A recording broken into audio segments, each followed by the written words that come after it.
Penyidik Polrestabes Medan dan Polda Sumatera Utara kembali melakukan rekonstruksi tahap kedua pembunuhan Hakim Pengadilan Negeri Medan, Jamaluddin.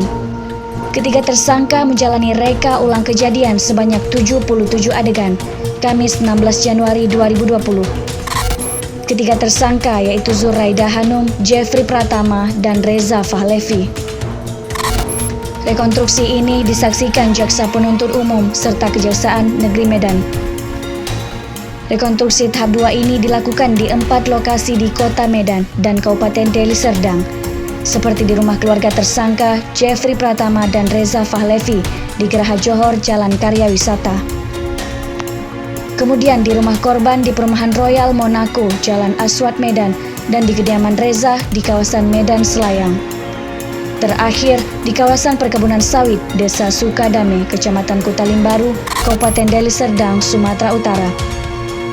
Lokasi ini merupakan tempat jasad hakim berusia 55 tahun itu dibuang setelah dibunuh oleh ketiga tersangka. Hari ini terdapat 77 adegan yang dilaksanakan di 4 lokasi. Rekonstruksi hari ini merupakan kelanjutan dari rekonstruksi tahap pertama yang digelar di sejumlah lokasi di Kota Medan. Di lokasi pertama terdapat 4 adegan. Di lokasi kedua, yakni rumah korban, terdapat 54 adegan.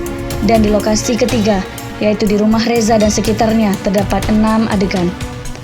Lalu 13 adegan, yakni adegan 65 hingga 77 di perjalanan hingga TKP pembuangan. Rekonstruksi tahap 2 ini pertama dilakukan di rumah korban Perumahan Royal Monaco, Kota Medan. Dari pagi, warga sekitar sudah memadati lokasi untuk menyaksikan reka ulang pembunuhan tersebut.